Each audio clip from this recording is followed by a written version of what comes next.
This is the Palin Update on Mama Grizzly Radio. I'm Kevin Schola in the new Full Battle Rattle studios. Well, we have to quit incentivizing those who are here illegally, keeping them here by not employing them, not giving them free healthcare, free college, free phones, free Happy Meals, free anything.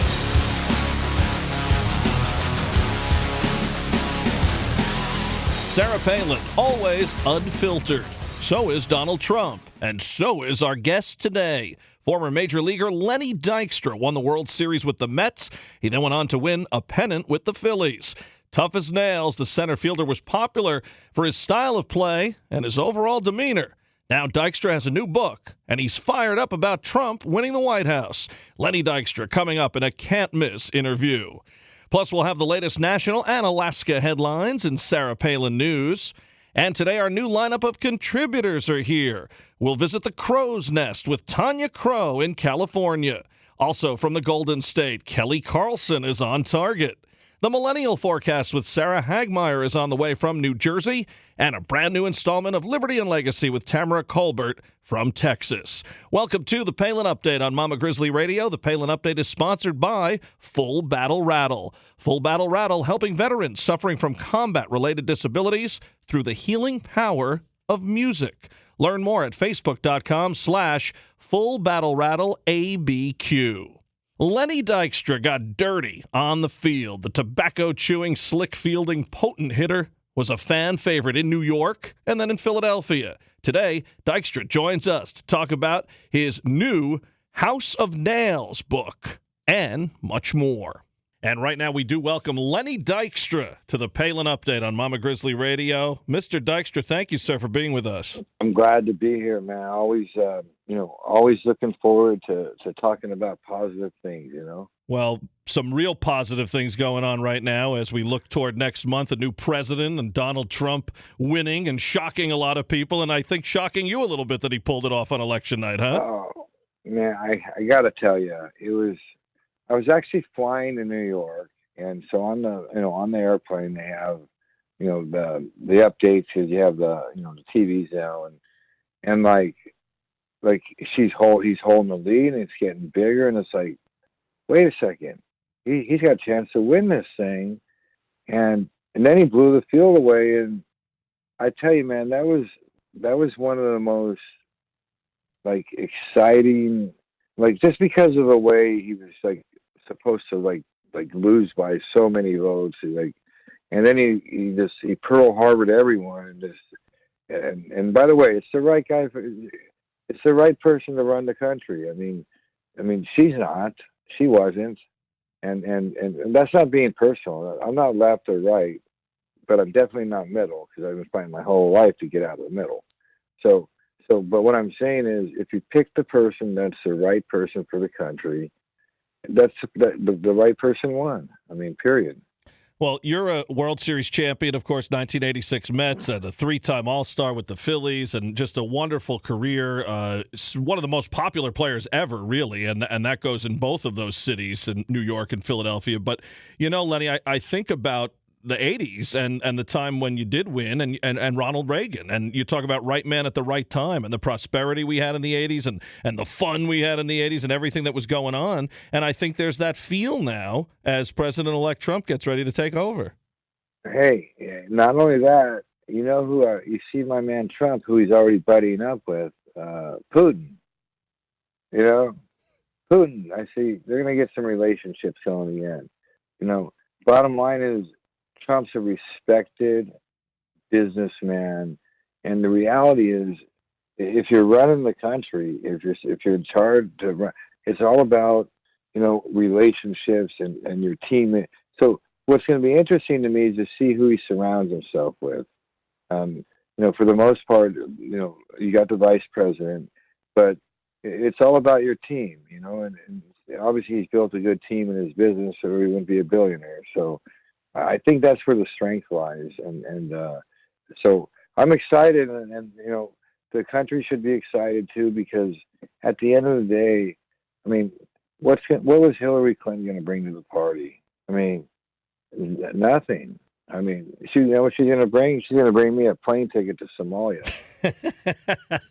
That's right. See, Dykstra doesn't care. He'll go to a place where it's hard to live. These celebrities that said, I "Oh, picked the hardest place." Yeah, they said I'm going to leave, and they're talking about what, Canada and Italy and some other places. Robert De Niro said he was going to move. Other people said they were going to move. They haven't moved yet, though. They haven't left. Yes, it's funny how that works, isn't it? Yeah, it really is. At the end of the day, Trump is look.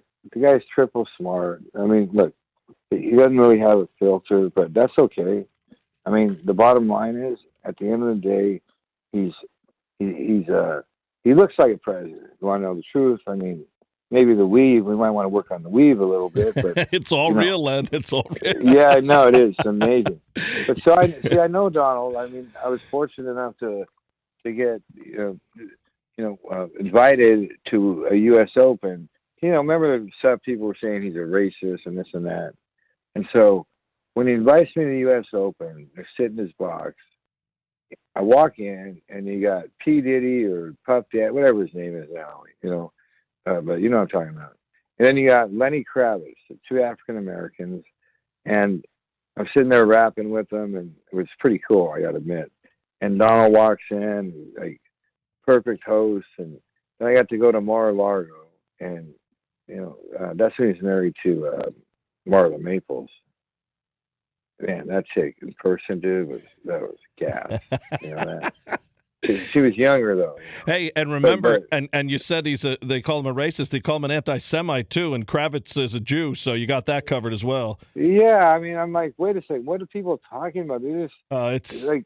They never said it before, right, Lenny? They never said it when he wasn't close to the White House, but then all of a sudden... And it's funny, people think this may sound crazy, but Lenny Dykstra can understand Donald Trump and Sarah Palin because you've been called a lot of names and a lot of things mischaracterized, and you never have a filter. And that's the same thing to be said for President-elect Trump and Governor Palin and Len Dykstra. Yeah, just take mine about 200 levels above, though. I mean... But Sarah Palin, I respect a tremendous amount. I mean, like, a woman. She's a great leader for women, and she's a class act, and she showed that she got the tenacity. And now Trump, he's a natural leader, man. He's a born leader, and I think he's going to command respect, and I think he'll follow through with things. And again, he's a businessman, so. I don't know how Wall Street can't be excited about having him. I mean, which they will, they will. But at the end of the day, what I'm happy about is that he Pearl Harbored the devil dressed in sheep's clothing. Speaking of unfiltered, your book, House of Nails, a memoir of life on the edge, really uncensored. You talk about everything in your career and post-career, off and on the field, things you dealt with, things you think, things you have been through. How's that going? And what did you want to get out of this as far as the book? Well, Why'd you write it? That's a great question. I mean, and by the way, I didn't expect to have to write it myself. Okay. I mean, I hired a ghostwriter, and because I'm not a writer, dude, I hit fastballs and I run down fly balls. I steal bases. Yeah. And you like to sit on that first fastball a lot, if I recall. Yeah. You swing the whole key to baseball for all you fathers out there or kids out there. It's really simple. You swing at strikes, you take balls, and good things will happen. Understand the strike zone is the key. But back to what we're talking about, the book. So my ghostwriter, we could not get on the same page. I mean, and I'm putting my life out there. So I said, you know what? I got to fire you. So I had it all planned out, though, because I thought, hey, I'll cut and paste some articles out of, some magazine stories about me, and I'll put in, some of my words. And I send it to my editor the first thing back. Then, they got software, they can track, 2 words out of Wikipedia, Yeah. So he says, what the hell is this? You can't do this. He said, it's plagiarism. I said, well, what's that? And he said, that's what you did. You can't. I said, wait a second. So I got to write it all? And he said, of course. So what I did is I kicked it into a whole new gear like I do when I have to. And I locked myself in this room, in the guest house of the mansion I live at, for 8 months, bro. 8 months. there was literally blood on the keyboards, man. Face plants. I grinded it out. I put in my voice, and it's a human factor, man. People embrace honesty, okay? And I was raw, brutally honest. And at the end of the day, though, if you finish the book, some of the people that read it, there's humility, man. I mean, I learned that you can't just run over people and think like there's not going to be consequences, okay? So mine were just a little more like harsh than others, That's another comparison to the presidential race. People respecting honesty. Some of the ways Trump talked, offended folks, especially those that live outside of the New York City area. But I'll tell you what, it's better than having liars. And Lenny Dykstra certainly is never called that. I mean, you have, really in this book, you go deep here into, your thoughts. And people should pick up a copy of it. Again, it's House of Nails, the guy that was called Nails for his tough play. And Len, I got to say, all the great catches, all the timely hits, as Bob Murphy would say, and all the things that you did over the years that you're remembered for. But when people think about you, they also think about that big chaw on your cheek and the way you looked out there. I mean, you were a character to people. They just loved watching you play. What do you think about the MLB now in this politically correct society? All of a sudden, they're thinking about banning tobacco products for major league adults. No, they did ban it. Yeah, it's done, right? And it's done. By the way, what next was going to happen, right? Yeah. You're going to see players eating cookies and milk in the dugout. Yeah. Yeah. Really? See, here's where MLB dropped the ball. MLB with the steroids and all that stuff. That's one thing. Okay, of course you got to take them out of the game, man. Kids you can't promote that. But we all know what happened. They needed to get the fans back. And so they turned a blind eye to it, and balls were rocking out the field. And they accomplished what they wanted, but eventually, in life, nothing's for free. So they had to pay the price, and so. But now it's like they're almost going too far. I'm like sliding in second base now. I don't think you can even. Yeah. And the replay, it's just everything is slowing down. Look at the NFL, how it's falling apart. One, for guys with the anthem, but also largely because of these awful rule changes. And now to attack baseball like that, too, it's the real fans are getting killed. And think about it. Like baseball, I bet you can't name 5 guys on each team because they do a terrible job marketing their players, meaning, you have one guy, the great player with Washington, Harper, who comes out and says, you got to have fun. Let's make the game fun again. Do this, and people bury him. Right. Oh yeah. They don't like his swagger. They don't like. Yeah, we know. Well, it's So the deal is this. Here it is. So when I played, if you talk to the other team, we're fighting. Yeah, and we knew that. We saw that. We're playing for real money. It's not a joke. Okay, right. I got to feed my family. So the bottom line is, you don't talk to the other team, and you take. I see them all laughing with each other now. Oh yeah. They all go to Sunday brunch together, and the game. So many little things. People don't understand it because it's very complicated. Let's say, for example, just one quick thing. So when you're down 2 runs in the 9th inning and nobody's on and you're leading off. So because the hitter knows that the pitcher is going to try to get ahead, because you got a 2-run lead, not walk you. So get a first pitch fastball. They'll swing at it. Instead of taking a strike, you can't hit a 2-run homer with no one on base. Right. So you have to take a strike. Yep. The game's played off the scoreboard. Because think about it. Even if you hit it, there's a 70% chance, that's if you're the best player, that you're going to hit it to someone. Okay, so you can't just start playing. So the game, it's not played the right way. And at the end of the day, the people that get cheated are the fans, the teammates, the organization, and people don't understand if people played right, there's only one way to play the game. You play right or you play wrong. It's just like the game of baseball, the results. Understand something as a player. Think about how hard this is. And this is something that the public doesn't get. Every time you step on the field, let's say you get 4 at bats, you either make an out, which you do more than not, and that means you have to walk the gauntlet. You know what that means? Mm-hmm. Let me tell you what that means. When you're walking, you make an out, you have to go down the dugout and put your helmet in the rack. So what's someone going to say to you? Good job? Right. Well, no, you're going to fight them. You just made an out. Right. So what happens is they treat you like a Russian spy, okay?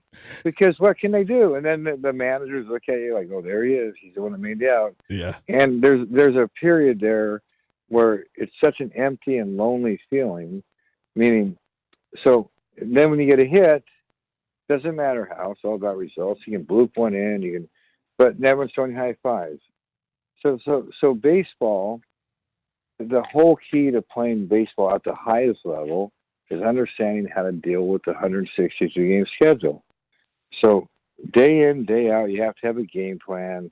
I mean, for instance, I can tell people if they want their kids to go to the big leagues, here's how it works. You sit on one pitch, you get 3 strikes for a reason. The game's hard, okay? Meaning, so if you get 3 strikes, that means you don't get penalized for the first 2. You have to guess and sit on one pitch in one area. Then you get 2 strikes, and then you got to be defensive. Why do you think a pitcher should be walking out to the mound like he's got a 15-inch you-know-what? Exactly. You know why? Yeah. He's a 70% favorite. Right, at least. Look, it's like Tom Glavine. Like, I used to want to catch it and throw it back to him. But guess what? He's in the Hall of Fame. Mm-hmm. You know why? Strikes. He played right. Yep. He played right. Now, when I say by played right, it's like the chain link, it's going. The chain keeps turning. Now, when you walk a guy, one of them links break, okay, and everything goes haywire. All the numbers, stats prove it. So him, Maddox, these guys are in the Hall of Fame because they played right. So, and it's the same thing as hitting. If you think about hitting, it's all about damage control. It's about limiting damage. And so anyway, baseball, they got to do a better job of marketing themselves. They got to, I mean, again, the steroids and stuff, and guys are all buffed up. I mean, come on, that's entertaining, bro. Let's just call it what it is. But it can't happen no more because it got to a point where, the kids are the future, and you can't have kids thinking it's okay to take steroids. So, or whatever it is. Well, but the thing about it, they have to get some kind of excitement back in the game, Well, speaking of kids, and before we let you go, Len Dykstra, really appreciate you spending some time with us. Your kids in baseball as well. I had a chance to cover them. I think that's great. As a dad, that must be unbelievable for you. Even as a major league player, maybe more or less or different. But hear the Dykstra name living on the diamond, and it's really great to see. That next generation. Great kids, and their mother, great mother. I mean. We were married 23 years, and I'm kind of a weak man, you know what I mean? And so it wasn't her fault. She was the greatest mother and great wife. So, a quick story I'll tell you. So, my pension was like $10,000 a month because I'm fully vested. And so as part of our divorce, she got the pension. And by the way, MLB's got some ammunition. So they deliver every month without fail, the last day of the month, boom. Okay, direct deposit. So I'm like, one day I get a call from the pension people, and they say, where do you want your money deposited? And I said, what? They said, yeah, your son's 18 now. So I don't know, that's some law or something. I guess he's an adult. I don't know. And I said, well, what do you mean? And I said, they said, here, we're looking at the agreement. Now the money goes back to you. So I said, let me think about this. Let me get back to you. So I call back and I say, keep sending it to her. until she dies for the rest of her life. Now, that's a tough pill to swallow, dude. I don't know about you, but 10,000 a day keeps a doctor away. I mean, 10,000 a month. Sure. You know, but you know what? All the things I bought with my money, planes, trains, trips, whatever else you could buy, did not give me the satisfaction it gave by doing the right thing, knowing that the mother of my children will be taken care of forever. And because it wasn't her fault for my transgressions. Yeah. So so see, now I don't recommend people go to the cooler to understand that, like make better decisions and do decisions based on what's right and what's wrong. So don't do that, people. I'm not telling you to do that. Okay. But anyway, that's, where I'm at's where I'm at. I'm on my way back up. I'm walking before I'm running. And I couldn't talk about the political race, dude, when I was selling my book. Right. Because dude, these people are crazy. They take it serious. Listen, I mean, it's crazy. That's why I understand the folks. I had the stickers and the sign and the whole thing, but people who did not, because they were afraid with the violence and the maniacs, and they certainly spoke up with their vote.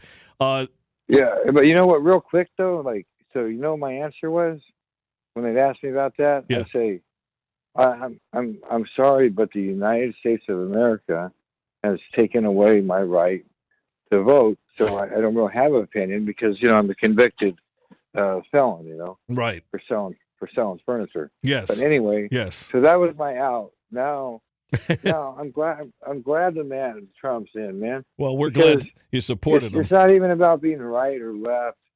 No middle, dude. I'm not middle. I'm narrow in the middle. I was 12, Len, in 1986. I have to say that is my greatest team. Remembering the Mets. I mean, from that year, still remembering that team. I just want to ask you before I let you go. I mean, Game 3, everything. Game 3 with Houston when you actually still played big games in the daytime. Believe it or not. Yeah. I was sitting in a basement of Yankee fans when you hit that one out. Not to mention Game 3 in the World Series. I mean, you don't start that game with that leadoff off Boyd. I mean, down 2-0 already in the series. Unbelievable. The last game with Houston. Just so much. That's the one, dude. Is that what stands out? You're smart. You're smart. You're a smart guy.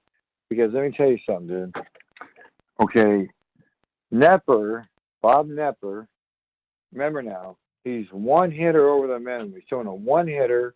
He's got a 3-run lead in the ninth. Okay, well, the odds aren't good, okay? That's when Davey walks down to me and says, you're leading off the ninth because of the left-handed pitcher and I wasn't playing. So I said, oh, you finally want to win, huh? I said, so anyway, I hit a triple, and next thing you know, you got to like this and that. Because remember, we have Mike Scott next, dude. The guy was unhittable. That's it. We couldn't beat him, so the bottom line, though, Davey's luck ran out in '88. When he set back an organization and fans for the next 10 years by not making the decision that he's paid to make. That's his job. And so the one person I was critical of my book was Davey Johnson for, again, you have to make the right, the whole city, instead of these Hollyweirders out here having this parade or whatever, the New Yorkers. But again, and then this Greg Jeffries thing. I mean, I don't know, man. Oh. We'll get into that. We'll get into our next show. That was rough. Look, you were honest with everything. With the 86 bunch, are you still tight with anybody? Yeah, oh yeah. Me and Doc, Doc's cool. And Straw, so I'm still a little intimidated by Straw, if you know what I mean. He could probably still. It's the hammer, dude. He's got the hammer. Hung like. No, dude. The guy's hung like a swamp mule, dude. Well, no. And I bet you he could. Let me just be serious for a second. Like, it was very traumatizing having a shower with him, dude. Therapy. 2 years of therapy. He's the only. Wait. He's the only player in the league that had to tape his thing to his leg. So when they said the straw that stirs the drink, it had nothing to do with performance on the field, maybe. Oh, dude, this guy I'm talking about hung like a swamp mule. Hey, Meaning, and I said to him strong, like, I got to be honest, like, I'm not gay or whatever, but can that go all the way in? Because, Lenny, like, there's body parts, And Lenny, he said no. they hated you guys so much, and that's why everybody who were Mets fans loved you so much, and it's good to see you still have that swagger, and it's really fun talking to you. Listen, you know what else is fun? When you're voted the most hated player in the league 5 years in a row by the opposing team. That's right. That's why I love playing on the road, dude. Silencing the crowd. That's who you want to do that. Well, listen, hey, again, thank you. Best of luck with everything, with life and with the kids and with everything. Life, that's what it's all about, dude. That's a great call. I love that one. With everything I haven't heard you're that doing. before. I've been doing a lot of interviews, never heard life. Well, hey, how's Sarah? Sarah's doing well? She is, and we'll see. I mean, you never know. Maybe she's going to be in the administration. We will. Yeah, she will. Oh, yeah. You know what? Let me make a call on that, dude. I'll take care of that. All right, do that, Len. And, hey, come back and join us. Anytime you want, dude. The best time to get a hold of me is 24/7. Okay? I love it. I love it. See you, man. Lenny Nails Dykstra, New York Mets 86, three-time All-Star with the Phillies on the Palin Update. The great Len Dykstra. His book is available everywhere. You can find a link for House of Nails, a memoir of life on the edge, right on the Mama Grizzly Radio Facebook page. You can also follow Lenny Dykstra on Twitter at Lenny Dykstra. Now it's time for Sarah Palin News, headlines, and more about Governor Palin. In Sarah Palin News, lots of headlines this past week. Palin rumored to be a contender for a cabinet position, possibly Interior, VA, or Energy. The governor gives her thoughts on how God played a hand in the election. A special Christmas delivery at the Palin House. Palin applauds the hero officer on the Ohio State campus. The governor gives a thumbs up to Trump's pick for defense secretary while critiquing the carrier deal. Prayers from Palin for those in the Great Smoky Mountains. And the governor calls for an end to the recount madness. To read about all these stories, visit the Mama Grizzly Radio Facebook page. To see any of the governor's posts in their entirety, visit Sarah Palin's Facebook page, follow her on Twitter at Sarah Palin USA, and check out sarahpac.com. Now let's head to the crow's nest. Here's Tanya Crow. Thanks, Kevin. I am so happy to be on board. This is truly an exciting time to be alive and to be an American. I wanted to tackle a pretty big topic for my first show. I wanted to look at bigotry. I first want to just give the Webster's definition real quick. Intolerance towards those who hold different opinions from oneself. Another definition, a person who is obstinately or intolerantly devoted to his or her own opinions and prejudices. So, this is a big word. It's been thrown around a lot in this election. And being a part of this big blue state called California, it's usually thrown from the liberals to the conservatives. But I wanted to paint a slightly different portrait of bigotry that I personally experienced. November 8th, about 7:30 p.m., my daughter and I just came out of the polling booth, and I took a picture of us with our thumbs up in the air, and I decided to post on Facebook, voting to make America great again. #Patriots. And there you go. Out of the shadows and into the light I went with my conservative Republican views. And about a week later, November 13th, 7:15 a.m., my best friend, a friend of 30 years, we've been friends since since 9 years old, 4th grade. She posted on her Facebook, "To my old friends who I thought I knew, how you could support and promote the Making America Great Again candidate when from his own mouth he regurgitated all of this is beyond me. Thank God my ancestors are resting in peace and do not have to bear witness to the betrayal by white women, the privileged youth who remained silent, and the resurgence of hate groups. What are we teaching our children? Hate is acquired, not innate. Remember. #Love Trump's hate."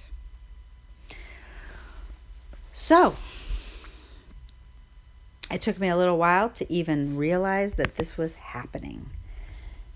Definitely not something I was expecting from somebody who so personally knew me.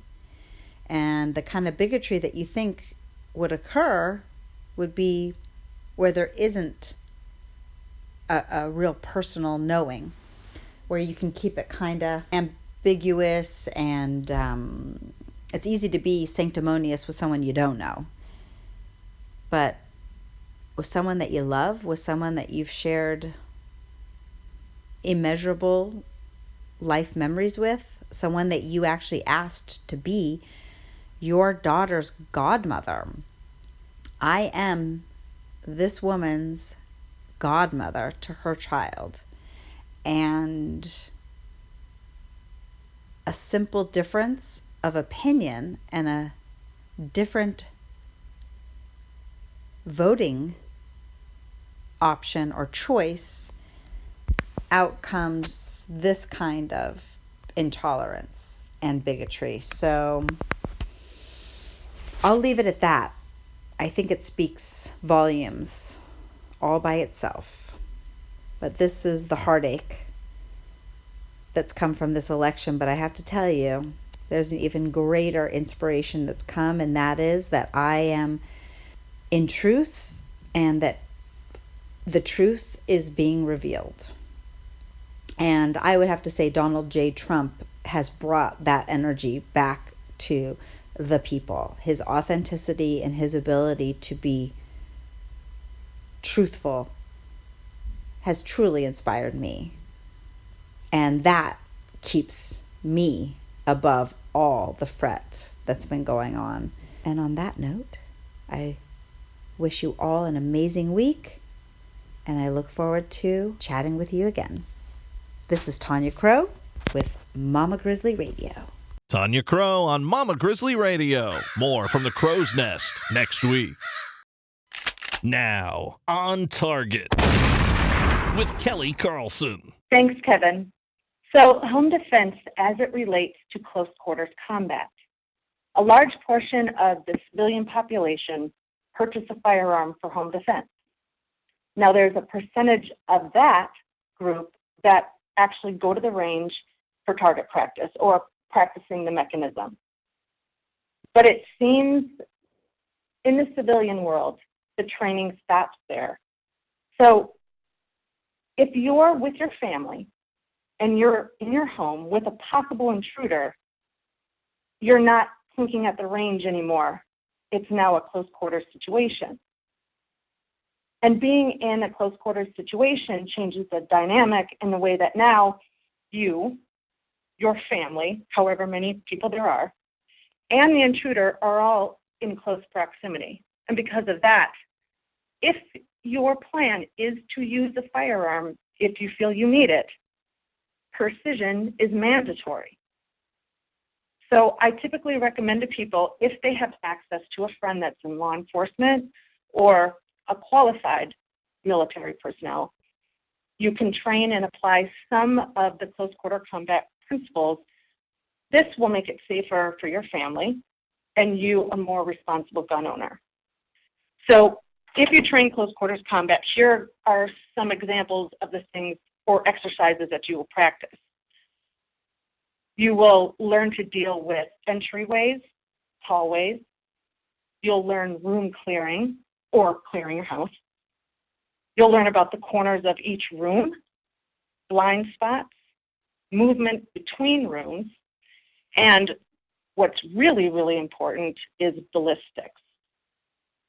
So if you want to be safe in your household and you truly want to protect your family, not become a hazard, then you will seek out some close quarters combat training. I'm looking forward to talking with you each week. This is Kelly Carlson for Mama Grizzly Radio. Tune in for more On Target next week. It's time for the Millennial Forecast.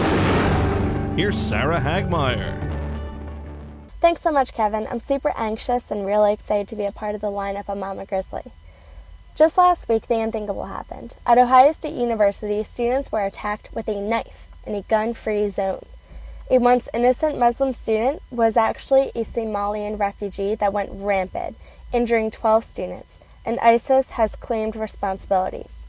Students who thought they were safe in their liberal bubbles, protected by their ideology, were finally faced with the harsh, dangerous reality outside of their classroom. A student named Mackenzie, who spoke on the Sean Hannity show, described the situation quite perfectly. She explained how professors and students feared a Trump presidency and Republican ideas more than ISIS. Mackenzie said, and I quote, "It's sickening to me because I feel like they are gambling with my life in order to reach this multiculturalism lie that they worship in all my classes, and it's crazy." It's obvious that students were not as threatened from the horrific incident as when Donald Trump won the presidency. In fact, in no site where their protests, coloring books, or therapy dogs. Although campus politics will not change, this past week, sheltered liberal students learned there is a lot more to fear than someone who is just challenging your opinions, because there's truly no safe space in this world. For Mama Grizzly Radio, I'm Sarah Hagmer, and that was your Millennial Forecast. And next week, we'll have a new edition of the Millennial Forecast right here on the Palin Update.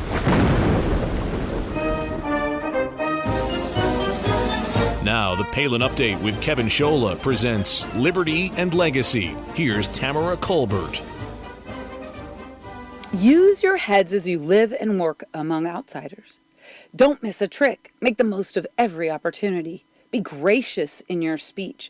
The goal is to bring out the best in others in a conversation, not put them down, not cut them out. Colossians 4, 5, and 6 from the Message Bible translation. We are in the process of positioning the troops. Now is our moment. The leadership is being vetted, hired, but the strategy's already begun.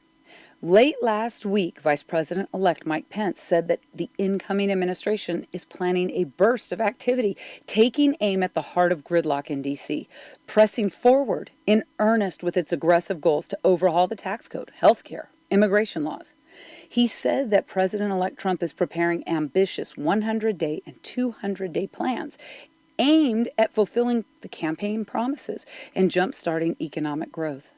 Some of those first priorities include curbing illegal immigration, abolishing and replacing Obamacare, effectively eliminating a disastrous legacy of President number 44, and nominating a justice to fill the vacancy on the Supreme Court left by Antonin Scalia, and strengthening the military, with the goal being, by the time we hit springtime, to work with congressional leaders and move fundamental tax reform to free up the pent-up energy in the American economy that's just itching to be unleashed. Can you imagine what it would mean if the corporate tax rate was reduced from 35% to 15%? I imagine that the 95 million Americans who are currently out of work, absolutely, they can imagine the possibilities. We don't need hope and change. We need possibility. We need self-governance. And we need some free, exciting thinkers on Capitol Hill and in the White House and the new administration. It means winning, folks. But don't be fooled. The Democrats hate this. They can't stand it. Republican success and a Trump administration success means the further dismantling of the Democrat Party and a socialist agenda they have been aggressively pushing for 50 years. Of course, the Democrats are going to fight by obstructionist policies, lies, misinformation, fake news, the demonization of Republicans who want to, quote, push the elderly off the cliff, or that Republicans hate women, because we'd actually like to stop abortion as a form of birth control. And of course, letting folks know that we're racist simply because we have the audacity to reach out and help our brothers and sisters in the failing urban populations who are dying for a real glimmer of hope. Not the fake Obama, Hillary Clinton hope. That's bogus. Those are lies just to control people. We're talking real hope. The reason I shared one of my favorite Bible verses with you at the beginning of this commentary is because it's been my mantra for more than 3 years as the National Media Relations Director for Citizens for Self-Governance and the Convention of States Project. I mentioned in previous commentary that you and I, Republicans, conservatives, we're going to have to sacrifice. We're going to have to get uncomfortable. We're going to have to go into communities we haven't gone into since Ronald Reagan ran for president.